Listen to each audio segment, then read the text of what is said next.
Kenya's trusted public broadcaster, delivering reliable, accurate, and trustworthy information to citizens across the country. From public communication and civic education to emergency messaging when it matters most, KBC continues to serve the nation with responsibility and integrity. We have expanded local content and indigenous language programming, promoting culture, unity, and national cohesion. We are also embracing the future through digital transformation with online TV, radio streaming, and active social media platforms, bringing KBC closer to you anytime, anywhere. To our loyal viewers and listeners, we say, KBC, informing the nation, connecting Kenya.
It's the 7th of February 2026. A very good evening from wherever you are watching us.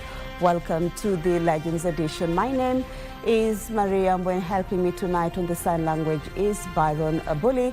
First, a look at what's coming up in the highlights.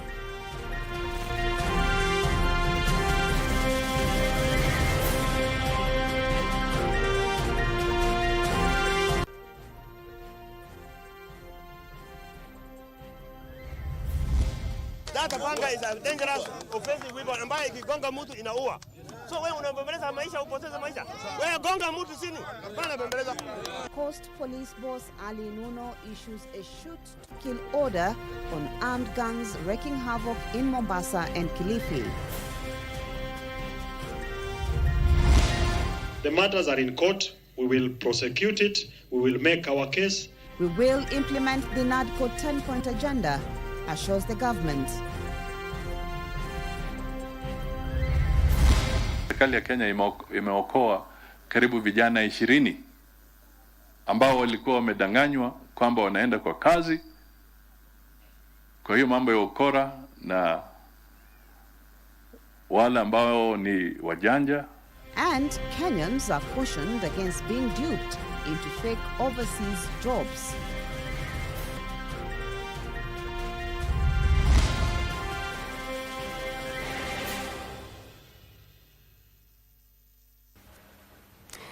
The Legends Edition begins right now, where the Coast Regional Police Commander Ali Nuno has issued shoot-to-kill orders on machete-wielding criminals who have been harassing residents of Mombasa and Kilifi counties. The directive comes amid increased cases of the Panga Boys, with some captured on closed-circuit television, that is CCTV cameras, robbing and injuring innocent members of the public. Ann Buru now reports.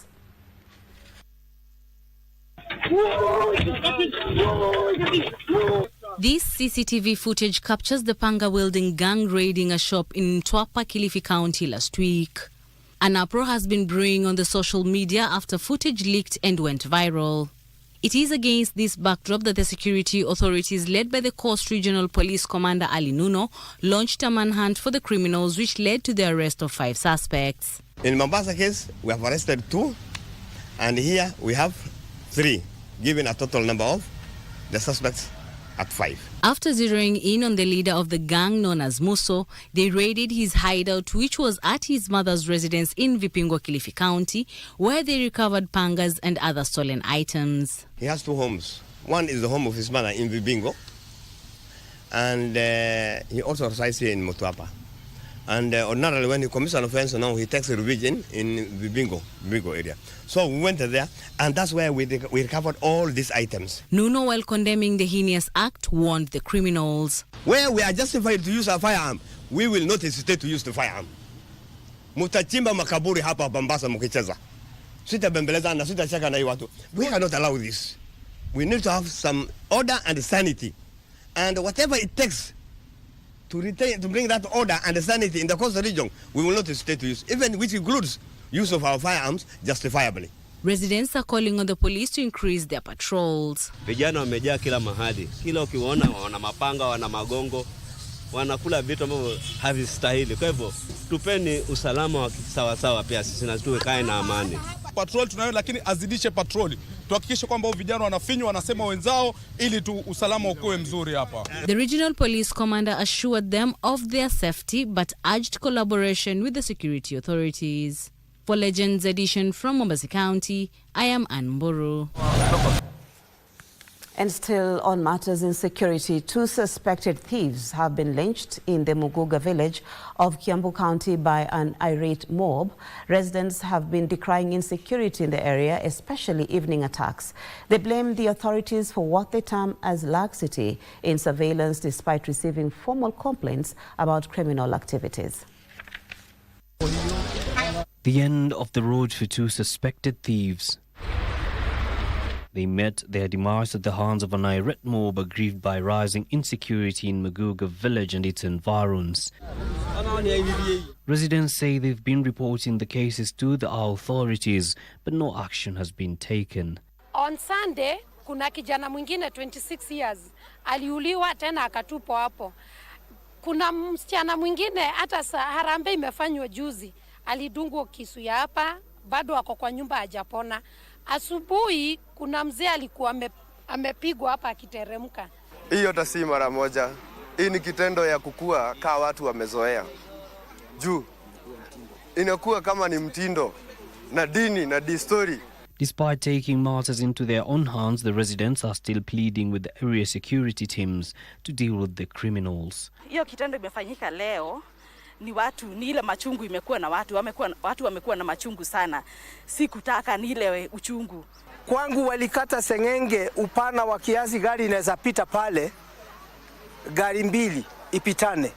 Na alafu hii area kumekuwa na wizi, hadi tapu za maji zinaibiwa, kuku zinaibiwa, mbuzi, usalama hakuna, hata si kwa watoto, kwa wazee, kwa mama. Kabete Police Commander Peter Kimotho, who spoke on phone, said the authorities are searching for the other suspects. He assured the residents of the return to normalcy and that all perpetrators will be brought to book. Yusufar reporting for the Legends Edition. Principal Secretary in charge of Internal Security, Dr. Raymond Omolo, says the government remains committed to implementing the National Dialogue Committee NADCO 10-point agenda once ongoing court cases are concluded, with particular focus on compensating victims of past human rights abuses. Omolo maintains that the Ruto-led Kenya Kwanza administration will not abandon the NADCO report despite legal challenges facing some of its proposals, insisting that justice for victims and their families remain a top priority. Wycliffe Okech now reports. How are you? Adopted by the National Assembly in February 2024, the National Dialogue Committee NADCO report is yet to be fully implemented. This is due to the legal hurdles challenging some of its proposals, such as the creation of the Office of the Prime Minister, as well as auditing the 2022 presidential election. Consequently, a 5-member technical committee constituted to oversee the implementation of the report alongside the 10-point agenda agreed upon by President William Ruto and the late ODM party leader Raila Odinga is currently conducting nationwide public hearings on the gaps in the report rollout, with the deadline of the final report fast approaching. The Principal Secretary for Internal Security, Dr. Raymond Omolo, however, maintains that the Kenya Kwanza administration will not abandon the report despite the legal hurdles. The matters are in court. We will prosecute it. We will make our case. Speaking at a funeral in Dhiwa constituency, Homa Bay County, PS Omolo noted that the compensation for victims of police brutality was much critical and must be fast-tracked. Back in the days, we have had instances where we have lost people fighting for human rights. And one of the recommendations was that these people need to be compensated. Those who lost their limbs, those who lost loved ones. Omolo added that the Ruto-led administration is already initiating numerous development projects across the country in compliance with the inclusivity aspect of the 10-point agenda. Each and every corner of this country, there is something that is happening. And that is how to develop and build a cohesive country. Omolo calling out critics to allow the government room to fully implement it. And I want to call out anyone who is against the implementation of the 10-point agenda, including the compensation of victims, as an enemy, not just of the people of Mviwa and Homa Bay, but an enemy of Kenyans. Reporting for Channel 1 from Kisumu County, I am Wycliffe Okech. The government has issued a strong warning to Kenyan youth against falling victim to fraudulent overseas job offers. Cabinet Secretary Foreign and Diaspora Affairs, Musalia Mudavadi, advised them to first verify such offers with the Ministry of Foreign Affairs and Diaspora Affairs before accepting them. The government cautioned follows the rescue of nearly 20 young people who had allegedly been trafficked to conflict zones under the guise of employment. Under the allure of lucrative jobs abroad, aided by quick travel arrangements, many Kenyans were duped only to find themselves thrust in the battlefront of the Russia-Ukraine war and other similar deceptions that they had not bargained for. Speaking at a burial ceremony in Lugari, Kakamega County, Prime Cabinet Secretary and Cabinet Secretary for Foreign and Diaspora Affairs, Musalia Mudavadi, called on the youth to verify all overseas job offers through the Ministry of Labour and the Diaspora Affairs Department before signing any contracts or travelling. Watoto wetu wengine wametoka wakisema wanaenda kufanya kazi nje, alafu wanajipata wako kwa vita kule Urusi na Ukraine. We can help you verify and authenticate. Tujue kwamba wale wanakuambia watakupatia kazi ni wahalali ama ni waongo. Authorities confirmed that several victims have already been repatriated, while efforts are ongoing to bring back others who remain stranded. Tragically, some Kenyans are reported to have lost their lives, while others have sustained serious injuries. Serikali ya Kenya imeokoa karibu vijana 20. We have lost some lives, na wengine have been maimed, wamechapwa na madrone na nini, na tunajaribu kuhakikisha kwamba warejeshwe. Religious institutions, media and community leaders have also been urged to amplify awareness campaigns to prevent further exploitation in such schemes.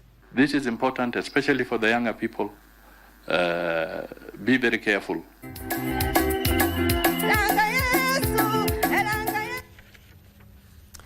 A look at matters tax now, where the United Opposition figures have termed Kenya Kwanza's administration a proposal to remove pay-as-you-earn tax on monthly salaries below 30,000.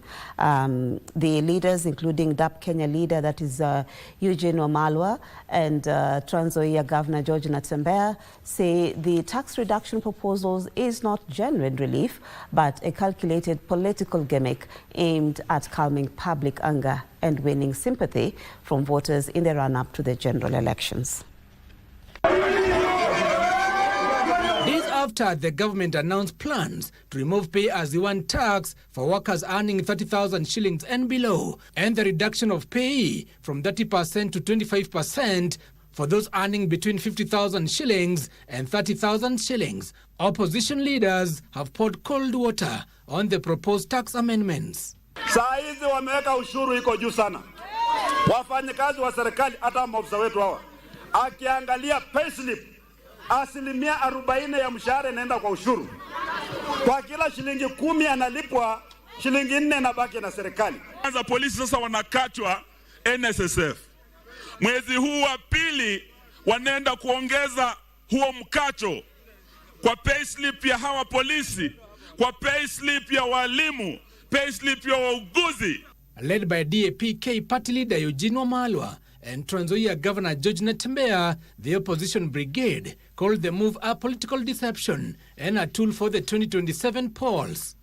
Alafu sasa wamepanga atikifika mwezi wa 6 kwa sababu uchaguzi ni mwaka ujao, wanapunguza ushuru irudi chini, baada ya kura tena waende juu. Mtakubali maneno kweli? Lazima tuangalie maslahi ya watu wetu bila kuangalia mambo ya siasa peke yake. Nataka niulize watu wa Trans Nzoia, mtu akuumize miaka 4 ibaki mwaka 1 aseme sasa na kuendelea huyo mzigo, utasema asante kwake kweli? Na amekuumiza miaka hiyo yote.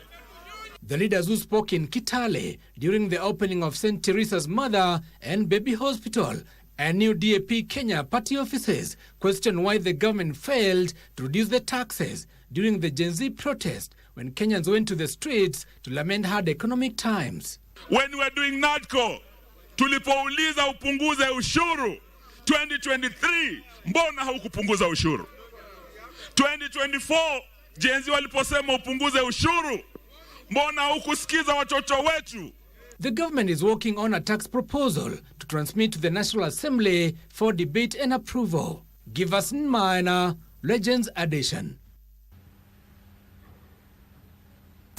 Well, let's take that break. Legends Edition continues shortly.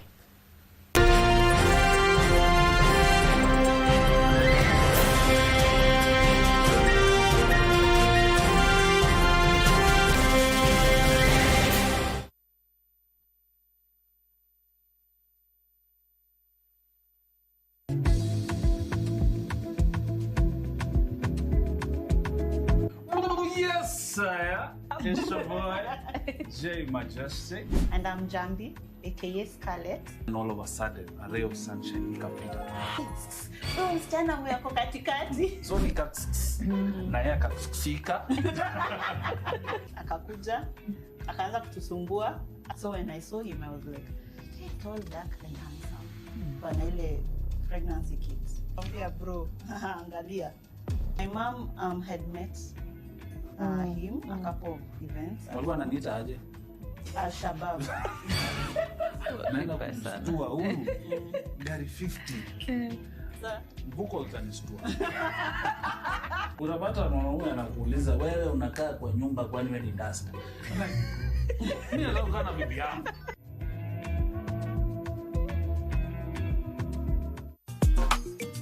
Sikujua mimi nilipenduka na mwana hii kasikia.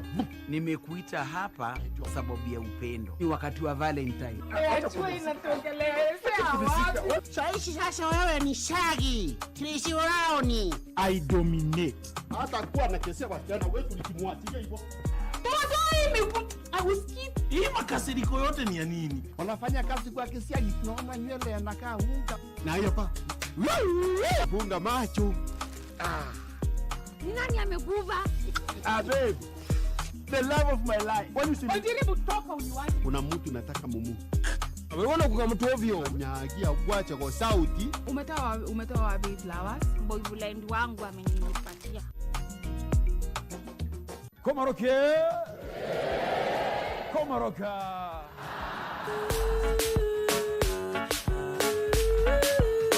Kigomba ni kwa nguruwe, kwa mwanadamu uchungu. Wazazi wamechangia pakubwa katika kuzorota kwa maadili ya vijana wao.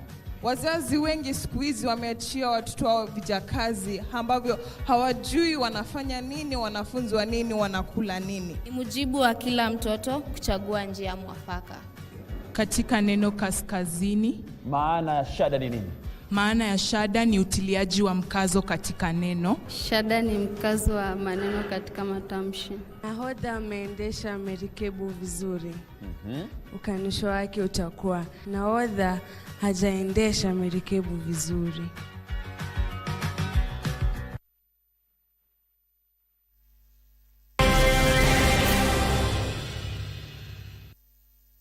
Thank you for staying with us. We continue with the news where Democracy for Citizens Party leader, that is Rigathi Gachagua, has come to the defense of Kiamu governor, that is Kimani Wamatangi. saying that the visitor tax on his businesses are politically instigated. Meanwhile, that is Kirinyaga Governor Anne Waiguru has also called on the Mount Kenya community to remain united so that they can remain relevant in the 2027 general elections. Let's get the details of that. Rigathi Gachagua has weighed in on the Kiamu County political wars, saying his party and allies shall stand strong to defend Kiambu Governor Kimani Wamatangi. Nataka kukashifu ile kitu ilifanyika pale kwa biashara ya Governor Kimani Wamatangi. Wakaharibu hiyo mali. Kimani Wamatangi ni mtoto wetu na hata tukubali aangaishwe kama tuko. Na kama Kimani Wamatangi kuna makosa amefanya, tuambiwe ni makosa gani. Kimani Wamatangi is currently embroiled in a row with the Kenya Railway over the occupancy of a parcel of land near the Nyayo Stadium. Meanwhile, Kirinyaga Governor Anne Waiguru has pleaded with the Mount Kenya region to support President William Ruto's re-election bid, saying they owe it to the head of state. Mimi kawaida yangu siendi upande ambao hauna mwelekeo. Sisi tumesema kama watu wa Kirinyaga na pia viongozi. Uhuru mwenyewe ndo alituambia 10 yake, 10 ya Ruto. Ruto amefanya 5. Mimi nawahisi kama watu wa Mount Kenya, mulipe hiyo yake ingine 5. Hiyo deni itutoke. She was speaking during the launch of Mutithi Health Center Maternity Wing in Mwea, where she cautioned the region that political betrayal and internal divisions could isolate the community nationally. Tusipolipa deni vile ambapo tulikuwa tumewaahidi, kule mkijaribu kwenda upande mwingine wa nchi utakumbushwa nyinyi kama watu wa Mount Kenya hamtimizi ahadi zenu. Nimesema mimi niko upande wa tutam kwa sababu ya hayo. Hii upande ya kushinda tukifuata mtu ambaye ye mwenyewe hakubalishi kusimama, na sio mimi nimemkataza, ni katiba. Na sisi sasa tumewacha hii ambayo nyumba tumejenga, sasa anatuambia tuende tukajenge ingine na hana ile namna ya kujenga. And President Ruto's aide Farouk Kibet and Isiolo Governor Abdi Ibrahim Guyo have urged the pastoralist community to ensure that they are firmly rooted in the ruling party by voting for Tubi Jr. to represent them in parliament.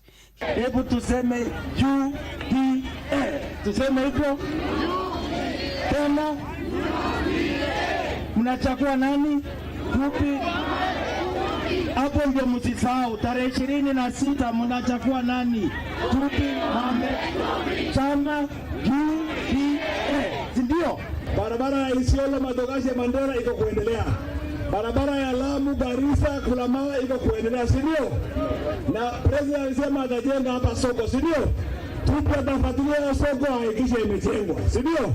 President alisema atajenga soko Garbatula. Tupi atafuatilia hakikisha imejengwa. He spoke when he led a team of political leaders allied to the Kenya Kwanza government in campaigns for the UDA candidate in the race for Isiolo South parliamentary seat that fell vacant following the death of Mohamed Tubi Bidu November last year. Kamchemenza for the Legends edition. The ODM party has disowned activist Okech Sala, who has been sponsoring political parties under the guise of the Orange Party without the blessings of the leadership. In a statement signed by National Chairperson Gladys Wanga, the ODM party distanced itself from Sala's actions, saying they do not represent the party's political position. I took a trip on a sailing ship. When I reached Jamaica, I made us down. Since the demise of former ODM party leader Raila Odinga last October, activist Okech Sala has been in the limelight, purporting to be an adopted son of the late former Prime Minister, and at times purporting to sponsor political activities that seem to be under ODM banner. This has now sparked negative reaction from the ODM party. National Chairperson Governor Gladys Wanga distanced the Orange Party from Sala's activities and statements, terming them personal and not representing or binding the Orange Democratic Movement in any way. Chairperson Gladys Wanga stated, and I quote, "All official ODM activities, programs and engagements are channeled through the party secretariat and are undertaken with the approval and guidance of the party leadership headed by Dr. Oburu Odinga. Governor Wanga further warned party members against unauthorized activities, saying, and I quote, "Grassroots leaders, members and supporters are therefore advised that no activities should be organized or conducted in the name of ODM without prior consultation and approval from the party leadership and the secretariat."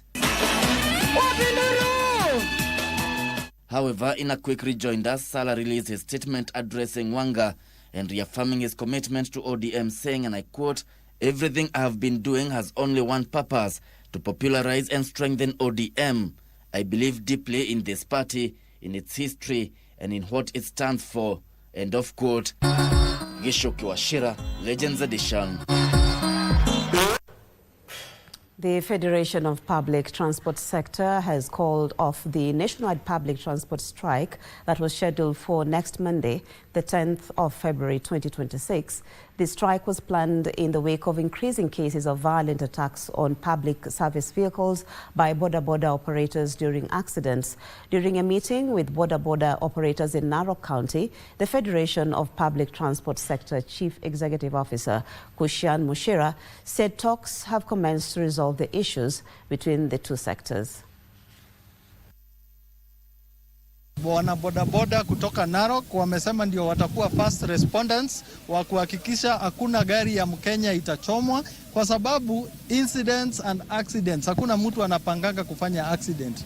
And as a result, the same way I cancelled the strike that was to be on Monday, I have also cancelled the strike that was scheduled for the next Monday. Usichome gari ya mtu ya zaidi ya milioni 5 kwa sababu ati amegonga mtu. Hata ukichoma lile gari, huyo mtu hawezi fufuka. Ndio maana tunasema kwamba wacha sheria ifuate mkondo wake. Kwa maana ukichoma gari inatoka kwa accident case inakuwa arson, na ukipatikana utafungwa. A look at matters human resource, where the Council of the Institute of Human Resource Management has directed all stakeholders across all sectors of the economy to comply with the set human resource professional requirements by the 31st of July 2026. The council, led by its chairman, Philip Odero, has raised concerns that less than 30% of all sectors in the country are compliant, warning that failure to meet the given deadline will attract criminal liability under the law. All employers across all sectors of the economy now have less than 6 months to comply with the set human resource professional requirements or face the law. Addressing the media in Nairobi, the Council of the Institute of Human Resource Management expressed concerns about what it termed as persistent non-compliance of the requirements, despite the legal provisions on the same having been enforced for over 12 years. Persistent non-compliance has been observed across all sectors of the economy, exposing officers, practitioners, and institutions to criminal liability, undermining professional standards in human resource management. We have established less than 30% of those holding leadership positions currently have CHRP certifications. But we have also established further that those who are leading HR functions do not have practicing certificates. The requirements include mandatory registration and licensing, inclusion of the Council's qualification in schemes of service and work permits for foreign human resource practitioners.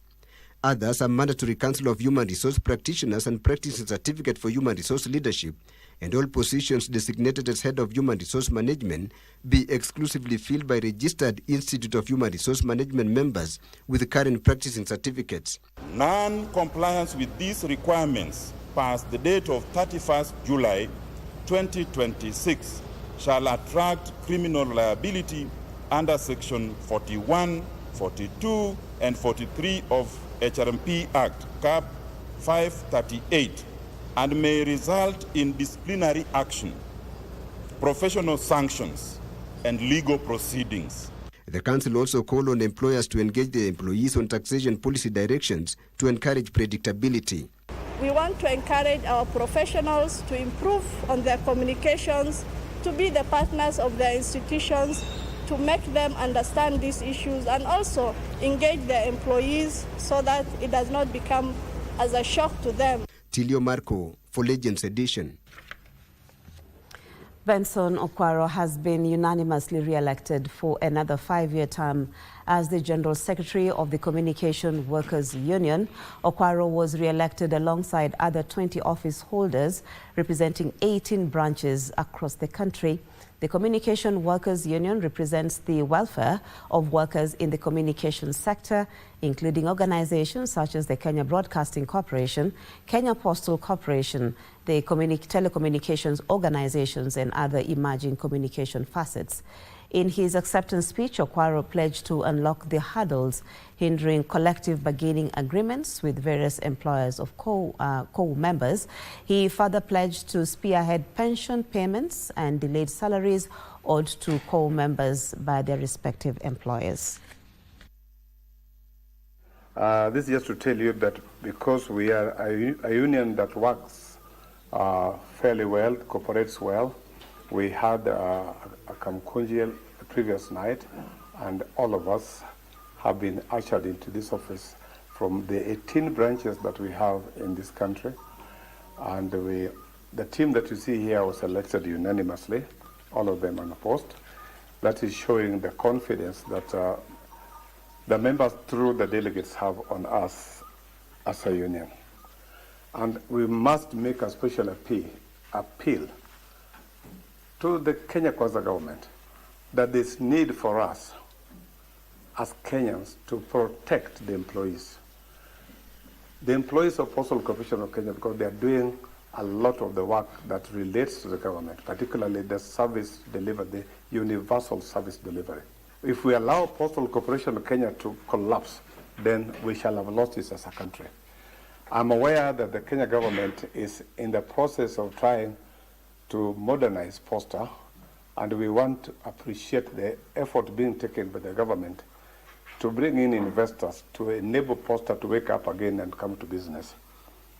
We are demanding that let us be put on board throughout the process so that the workers do not lose any of their benefits. To news in the counties where the outlawed practice of female genital mutilation, FGM, among sections of the Abagusi community in Kisii County is reportedly on the decline following sustained efforts by stakeholders to discourage what has been long considered a traditional rite of passage. Now, during the commemoration of the International Day of Zero Tolerance for FGM held at Ngenyi in Kitutu Church in North, leaders attributed the progress to intensified public engagement and the formulation of policies aimed at protecting the girl child. This and more in our County News Roundup. During commemorations of the International Day of Zero Tolerance for FGM held at Ngenyi in Kitutu Church in North, Robert Akuma, Secretary of Mosocho-based Enka Enyea community-based organization, said parents are increasingly being educated on the long-term physical, psychological and social effects of subjecting girls to the practice at a tender age. We normally deal with the parents and also the children, but mostly parents for attitude change. And once parents change attitude, it becomes better because it's a way of sustainably protecting the child. In Isiolo County, girls in secondary and junior secondary schools have benefited from a countrywide sanitary towel distribution initiative. The program seeks to promote proper menstrual hygiene management, keep girls in school and restore dignity among learners struggling to access the essential commodity. So hapa kupeleka hizi sanitary towels for all the primary schools and all the junior secondary schools in this county. Na kila mwanafunzi atapata 3 packets. Elsewhere, Benson Okwaro has been unanimously re-elected for another 5-year term as the General Secretary of the Communication Workers Union, KOWU. Okwaro was elected alongside other 20 office holders representing 18 branches across the country. We are a union that works fairly well, cooperates well. We had a conjunction the previous night, and all of us have been ushered into this office from the 18 branches that we have in this country. And students from Kongoni Secondary School in Langata constituency, Nairobi County, have received a 33-seater bus from Area Member of Parliament Felix Odwor, alias Jalango, courtesy of the National Government Constituency Development Fund. Jambo la kwanza walikuwa wameulizia ni shule kumalizwa. Kisha walipomaliza shule wakaomba basi, na hayawi huwa basi ndio imefika. Itarahisishia wanafunzi wetu nafasi ya kufika shuleni, nafasi kwenda kushirikiana na mashule zingine, na hata pia walimu kwenda na kutoka nje kwenda kutangamana na walimu wengine. Jacqueline Masharia for Legends Edition.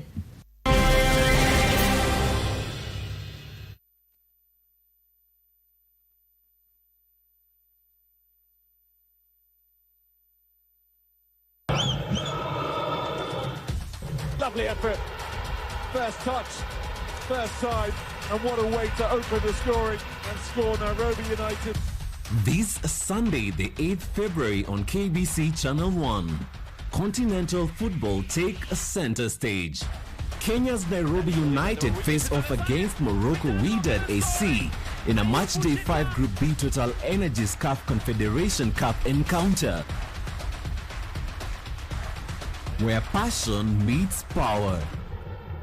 Mr. Bakil, Amrabat! Brilliant goal, brilliant shot, 1-0. That's the breakthrough. Don't miss a single kick, tackle, or goal. Catch all the action live on your True Sport partner, KBC Channel 1.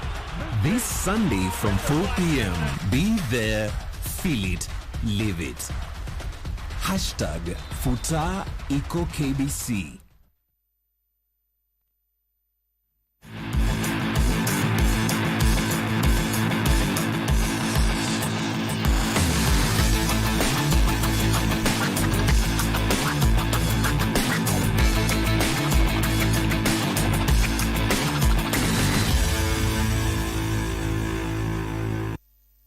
A very good evening to you. My name is Daniel Wahome and welcome to Legends Edition Sport. Kenya's rising starlets took a crucial step towards the FIFA Under-20 Women's World Cup qualification after edging Tanzania by a 0-0 thanks to Elizabeth Mideva in a tightly contested third-round regional showdown at the Ulinzi Sports Complex here in Nairobi.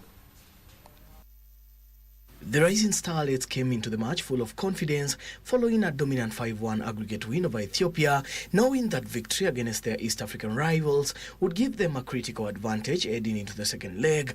Tanzania, however, showed high intent, pushing forward and testing Kenya's defense with aerial balls into the box, creating moments of pressure for the host in the opening half. Ijakuwa game rahisi. Tanzania is a good side. Majority of the players wanacheza senior team, walikuwa WAFCON na senior team last year. So for the girls, they've done a good job, and looking forward, we have something to protect, we have something to defend, so we'll still work harder. Niseme kwamba plani yenu imefanikiwa kwa maana ya kutuweka katika uwanja kama huu ambao haustahili kucheza football katika level hii, kwa sababu Kenya mna viwanja vingi vizuri, lakini yote kwa yote mechi haijamalizika, mechi imeenda chamazi. Kenya struggled to assert control early on, but Valerie Nekesa remained a constant attacking outlet, driving forward and searching for a breakthrough as Tanzania's defense stayed organized and difficult to break down. The narrow win gives Rising Starlets a 1-goal cushion as they prepare for the decisive second leg clash, where qualification hopes will be online with either Cameroon or Botswana awaiting the victor on the third round in the final round. Moving on is that President William Ruto today inspected the progress of the construction works at the 60,000-seater Talanta Stadium in Nairobi County. The stadium is Kenya's marquee venue for the 2027 Pamoja Africa Cup of Nations and is 85% complete. The structural works have been certified as complete, and the pending components are the pitch that needs 3 months to be certified by the Confederation of African Football (CAF) and installations that will facilitate the fan and player experience. The Talanta Stadium, that is to be named the Raila Odinga International Sports Complex in honor of former Prime Minister Raila Odinga, is Kenya's first major sports complex to be constructed since 1987.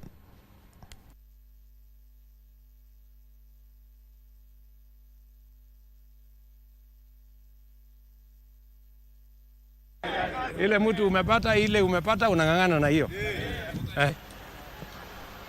Kwa salama? So ni mambo gani sasa hii? Kutengeneza kiwanja? Kutengeneza uwanja is level. So mnaona kama yamebaki siku ngapi? Kidogo. Nianze kupanga ingine? Uko na certificate ya carpentry? Oh, very good. Ulisomea wapi? Mande ya Ukambani. Okay. Makindu. Kwa TVET. QB qualified by experience. That's the story that the people working at the Talanta Stadium are saying. Now, the FKF Premier League sides Gor Mahia, Kakamega Homeboys and Morangasil are among Kenya's big guns that began their Mozambique Cup 2026 season round of 64 campaign on a winning note. Premier League leaders Gor Mahia defeated Dero FC by 2-0 at the Nyilima Sports Ground as Kakamega Homeboys thrashed Amani Youth by 5-1 at the Kunya Primary Grounds in Kisumu. Kahawa Pride FC suffered a heavy 9-1 loss to Morangasil in Nairobi. AFC Leopards, Bandari FC and Tusker are other big guns that will be in action tomorrow. Leopards will face BB Brett FC. Bandari FC will play Gedurai All Stars, while Tusker will travel to Embu to play Mwea United. Batambuze amepiga cheka na nyavu namna gani?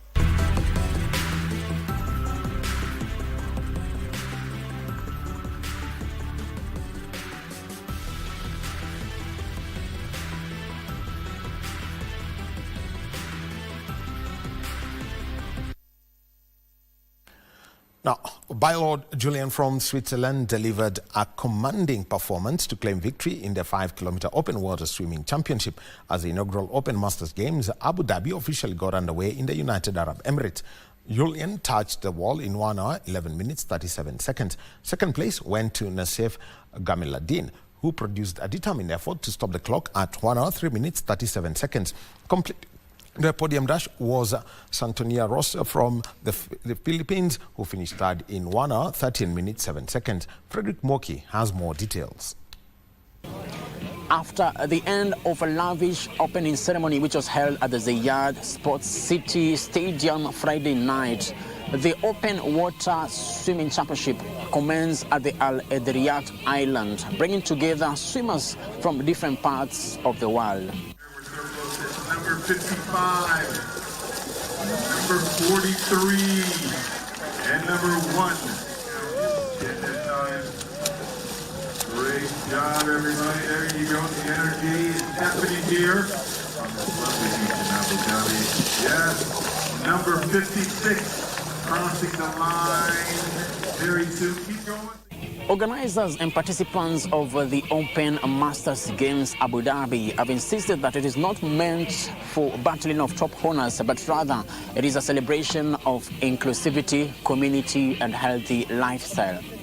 Sport is very important for me. I do sport for more than 35 years, swimming, and I like so much swimming, so I hope I can continue until I don't know. I think it's absolutely awesome. For me, it's fantastic to be able to do sport. Doesn't matter how old you are again, because I think it's the equalizer, the age kind of thing. Uma vida saudável, com uma boa alimentação. Quality of life. I have family, friends. Always have a good mentality about my body, and I hope to until the day I'm not here in this earth that I'll be practicing sports and trying to keep a healthy life. E até o final da minha vida eu quero continuar assim. These games, which have been held for the first time in the Middle East, are set to end on 15th of this month and have attracted over 35,000 participants from different parts of the world. This event is very different and very unique from all the other sporting events we've hosted in Abu Dhabi and in the UAE, because everything else is for elite athletes, international competition. This is for the community. This is for us. This is for everybody that see himself wanting to take part of something. Reporting for Legends edition from Al Azriyat Island in the United Arab Emirates, my name is Frederick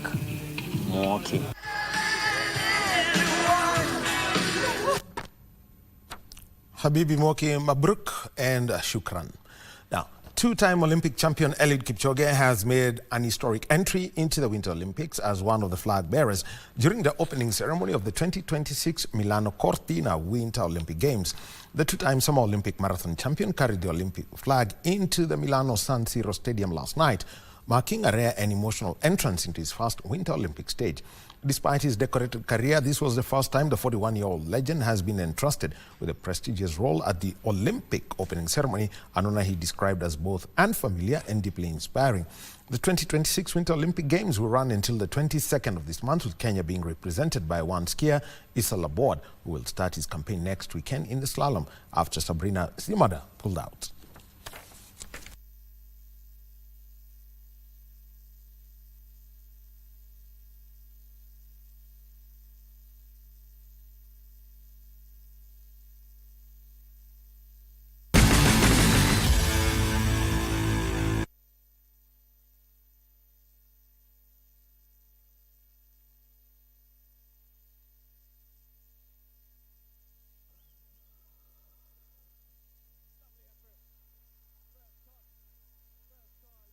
What a way to open the scoring and score Nairobi United.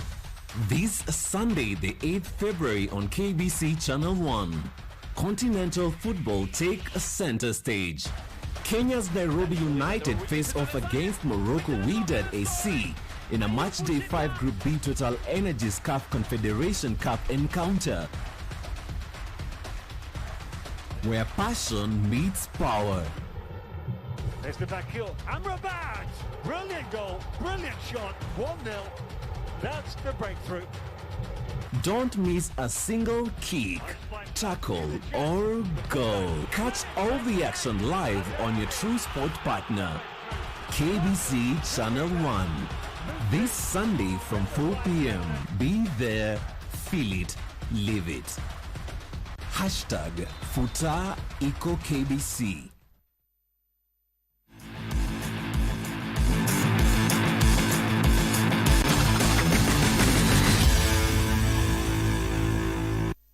And welcome back to Legends Edition Sport. Defending champions Kabras Sugar qualified for the Enterprise Cup quarterfinals after overcoming Kenya Harlequin 48-13 in today's matches. KCB were matchless against Kenyatta University's Black Blood, whom they hammered 60 points to 7 in another match, as Nakuru RFC failed to register any score against last year's runners-up Menengai Oilers, who triumphed 28-0. The win seeds KCB RFC into the next stage, full of confidence as they continue the quest for silverware this season. Nondis did not disappoint either against Strathmore Leos, and they beat 27-17 at the Ngong Racecourse.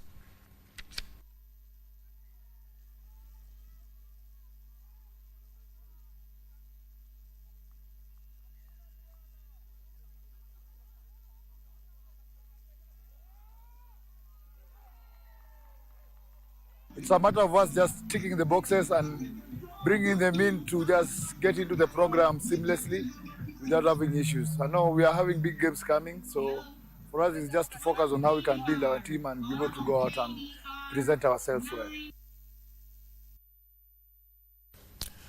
And back to the UAE, where Kazakhstan police, a Malakit team of Russia, and the Royal Thai Police were amongst the fastest teams on day one of the UAE SWAT Challenge in Dubai. Kenya's Ministry of Interior's Executive Protection Unit, better known as MOI EPU, was placed 19th after clocking 1 minute and 56 seconds. The UAE SWAT Challenge is an international tactical competition that brings together elite police and special response teams from around the world. Abu Dhabi Police. Kenya has always been represented by 3 teams in previous competitions, but this time round, it has fronted one SWAT team, the Ministry of Interior's Executive Protection Unit. In today's challenge, Kazakhstan police clocked 1 minute 28.32 seconds to be among the fastest teams of day one of the UAE SWAT Challenge in Dubai. South Africa. You've been following from this morning? Malakit team of Russia also proved to be fast, clocking 1 minute 41.30 seconds to move from the start point under the table over the barriers, onto the shooting targets and to the rescue point, and back to the start point. Royal Thai Police also made it under 2 minutes in the challenge that saw Abu Dhabi Police General Command, COT of Brazil and NYPD of the United States among the teams that completed the rescue mission in just over 2 minutes. And anything under 140 is special. Abu Dhabi finished the mission in 2 minutes 5.64 seconds. COT of Brazil took 2 minutes 15.56 seconds, while NYPD clocked 2 minutes 45.77 seconds. The UAE SWAT challenge is a tactical and weaponry challenge that brings together all SWAT teams from around the world to show their skills and proficiency in 5 challenge categories in order to get the finest from the best. The competition encourages and fosters exchange of skills and techniques, leading to promotion of world-class standards of mitigation of tactical problems emanating from SWAT operations throughout the world. It is also a test of physical endurance, mental toughness, and highest level of tactical skills weapon proficiency. And match day 5 of the CAF Confederation Cup group stage brings Nairobi United face-to-face with Moroccan heavyweights at Casablanca tomorrow at the Mo International Sports Centre Kasarani in a match where they will be fighting for nothing but pride. Wydad Casablanca arrived sitting pretty at the top of Group B. Level on 9 points with Maniema Union, the Moroccan Giants hold the edge thanks to a superior goal difference, and now a win on the road could all but seal their place in the knockout stages. For Nairobi United, the story has been tougher. 4 matches, 4 defeats, and no points on the board mean their qualification hopes are already gone.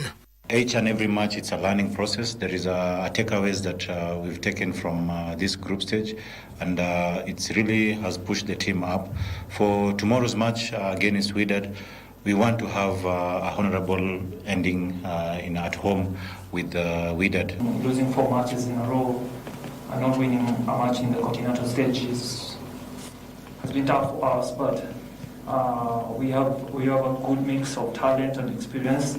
The experienced boys have been helping the other young lads to grow their mental strength and approach every match with the seriousness it deserves. But with the home support behind them, the Kenyan side will be fighting for pride and for their first points of the group stage.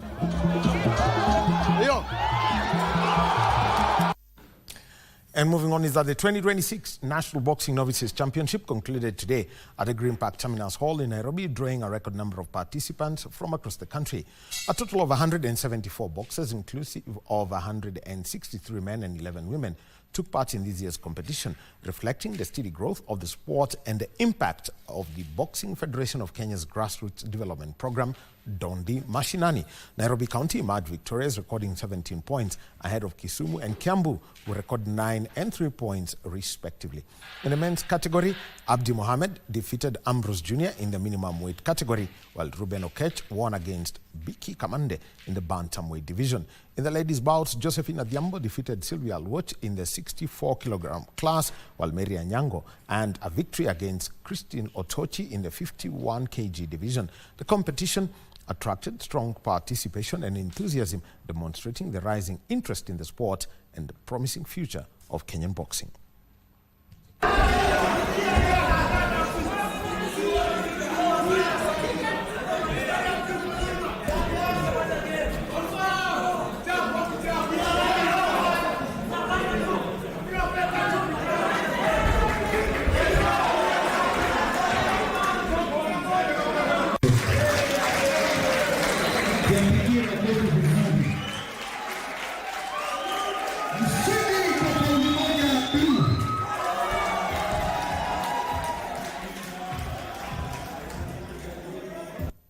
Now, more than 200 junior swimmers competed in the 2026 Greenview Group of Schools annual swimming gala held at the Eastern Arc Hotel. The tournament, held every year, is part of the school CBE learning process and also nurtures young talented swimmers.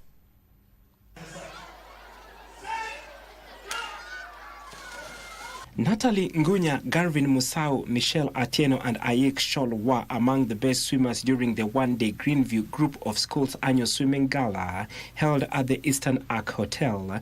Ngunya won the lower primary girls category after beating Gianna Kalondu, who was second. Esau was the heat winner boys champion, having beaten Dylan Musembi, who settled for the second position.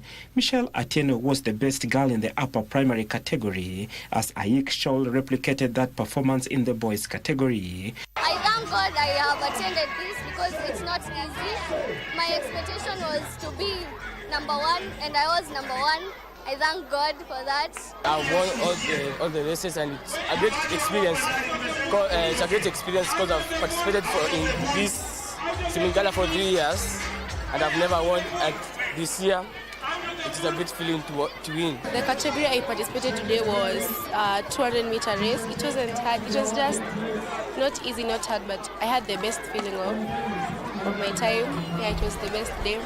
I was participating in relay and short races.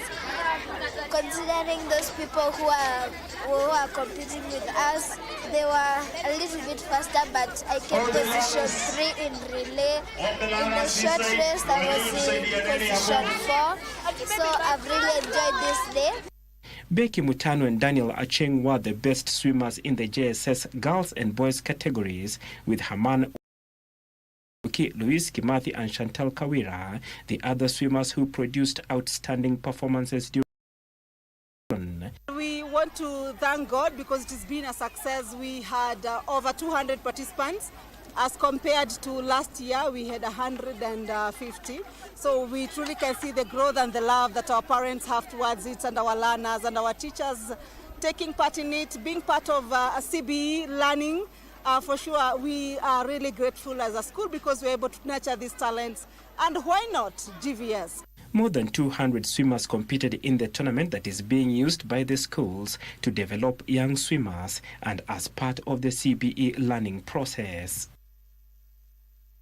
And Wamboi Kifuka and Imani Gakinya and Nimia Muthangia were among the winners of the Nairobi County Swimming Association Level 2 Swimming Championships held at the Kyoto School here in Nairobi. The event brought together more than 200 swimmers across the county.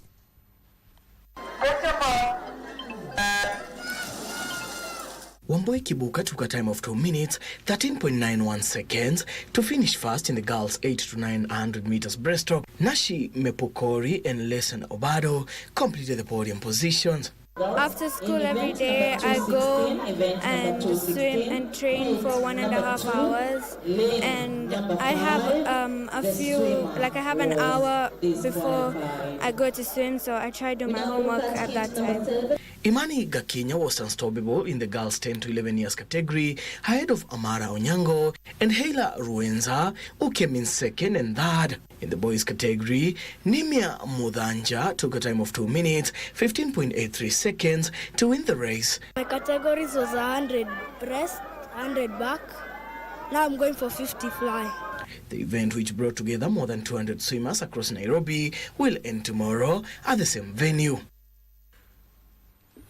And the 8th APES Africa Congress meeting began in Banjul, Gambia, where digital media, artificial intelligence and ethical sports journalism in Africa being the topic of discussion on day one. The Congress was officially opened by the Vice President of the Republic of the Gambia, Mohamed Jallow, who highlighted the vital role of sports journalists in the continent's development. Mr. Jallow underscored that sports journalists are not just reporters of scores, they are the architects of national pride by documenting the resilience of athletes and the growth of sports infrastructure. Hosting the APES Africa Congress for the first time was cited as a milestone that boosts the Gambia's credibility and positions the country as a hub for international sports dialogue and tourism. Your Excellency, yes, of course. Sports is one of the fastest growing economic enabler. It brings about a lot of development that many of us have not seen. The youth population in Africa is the highest, and the youth needs to be employed. The youth needs to be provided opportunity to employ themselves. There is no better area to do this than sports. And finally, Brian Belmore and Bruno Fernandes guided Manchester United to a 2-0 victory over 10-man Tottenham Hotspur in their English Premier League clash today at Old Trafford. United remain fourth on 44 points and move within 2 points of that placed Aston Villa. Edition. Steered in. Well, let me simply say this. A Manchester United story is not enough to make everybody happy. The story is Arsenal won, Chelsea won. So everyone's happy for the Kenyans who won clubs. That's it. It's time for me to leave. And like I would say in my poor Eastern Congolese Swahili, banaenda kuvaa troze kwa move for the flow, because Bridge over Congo is coming. DJ Salim 254, Marie Jose and Mufu Wakimbangu. That's it from me. See you Monday morning, bright and early at 10 a.m. Back to you, Marie.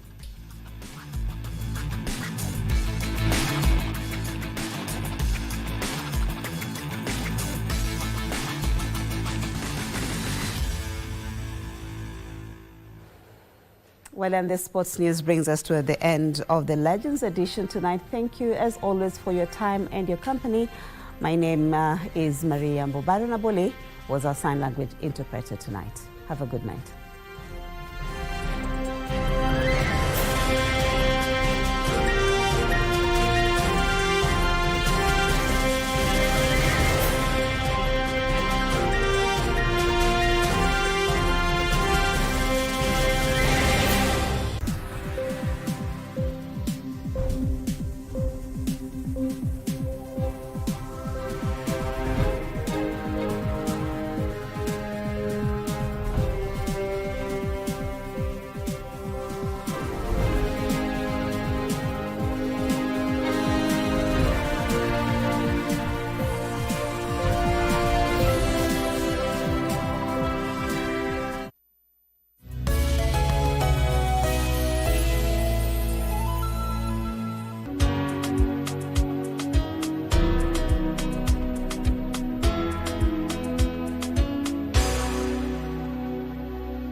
Saa hii ukidial star 419 hash option 4 ama uingie kwa tushinde.com, hakuna probox.